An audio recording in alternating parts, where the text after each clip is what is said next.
Kirkwood Avenue saw its worst flooding in nearly 2 decades Friday night. Pat Bean reports on the city's explanation of how it happened and why the Big Dig of 2000 did not fix the issue.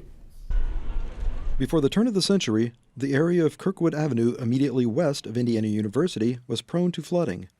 But in 2000, the city undertook what was to be called the Big Dig. The months-long project replaced century-old pipes under the Kirkwood and Dunn Street intersection. It alleviated the issue somewhat, but in 2008, torrential rain in early June flooded the area with a couple of feet of water. Then, last weekend, it happened again. A lot of us are asking why this happened. And we went through a big dig years ago to prevent this from happening. It shouldn't have happened again. City officials say much of the blame goes to Mother Nature. The city received more than 4.5 inches of rain last Friday night. That's more than the monthly average for June in the area. That it was really an extraordinary deluge that was overwhelming basically the natural world and the built world. Hamilton also pointed a finger at the intake culvert at 6th and Indiana, which funnels the water from Campus River into the Big Dig. The basic problem is the river channel, if you will, is not big enough to carry a huge rain. So it rises up from 6th and Indiana and flows downhill, which it did, to cross kind of western across downtown and Kirkwood. But the Big Dig of 2000 replaced only part of the stormwater infrastructure downtown, which further complicates the issue as newer, larger pipes converge with century-old, smaller pipes. The system eventually drains into Clear Creek. Hamilton says the original Big Dig plans called for replacing the pipe that runs from the Kirkwood area to roughly 2nd and Washington. The city resurrected the plans in 2018 and increased the stormwater fee to city residents. So that fee increase was part of that was specifically so that we could undertake this Hidden River Pathway project and complete that design way back from when we did the first Big Dig. The city began work on the Hidden River Pathway project earlier this year. The $13 million undertaking will replace culverts with larger box-shaped culverts sloped to move more water away from the city. It's going to make a big difference for our downtown because we've improved upstream, we've improved downstream, and this is that connection between the two. So as much as Big Dig 2000 improved Kirkwood, having this pipe really be able to carry that water away is going to be helpful.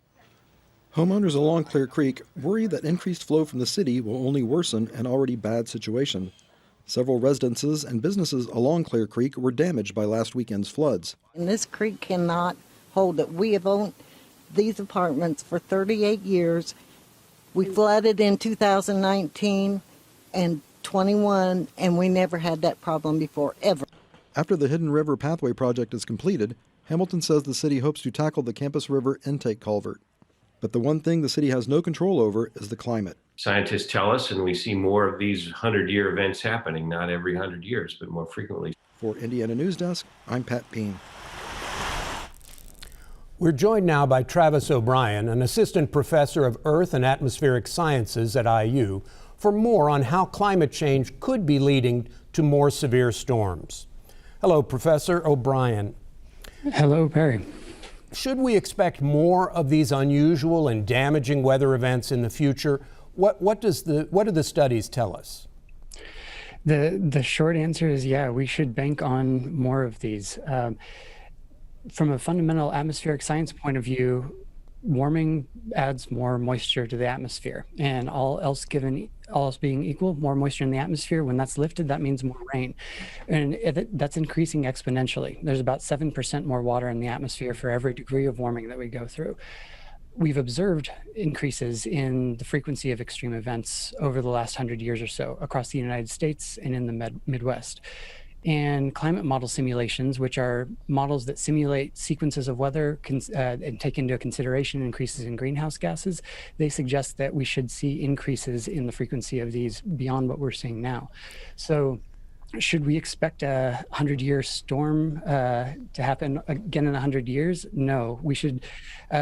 First off, it's just random. This is just statistics and chance. And also, it's the frequency of these storms is increasing. It's not uncommon to see 100-year storms becoming 50. Now, I understand you did some specific research on this particular rainfall. What did you find?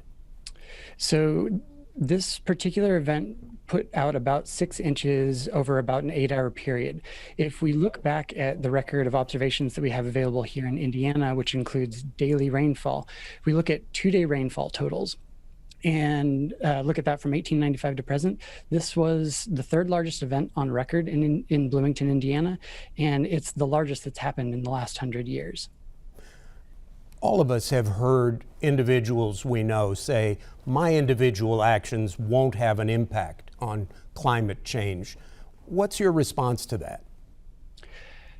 Well, so first off, I've got to give a disclaimer here. This is getting into my opinion, and this is just mine and not those of Indiana University or my sponsors in the Department of Energy or Department of Defense. I think implied in that question, when people ask that, I think a lot of times people are asking, if we deal with climate change, is that going to reduce my quality of life? And there's a report that came out a few years ago called Pathways to Deep Decarbonization that lays out a way to reduce carbon dioxide emissions down to levels that'll reduce greenhouse gas changes. Efficiency is one of those things. So, turning off lights, using less energy, that's part of it, but that's not all.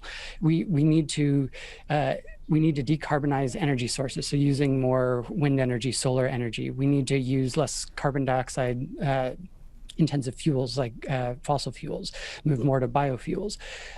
All of these things require large government investment of the level that we just did with COVID. So it's possible, it's expensive, and it requires public support. So that's, if an individual is going to make an impact, I think the real impact there is pushing on corporations, pushing on our Congress people who represent us to actually enact policies that can go in the direction that will reduce. Thank you very much, Professor O'Brien. Thank you.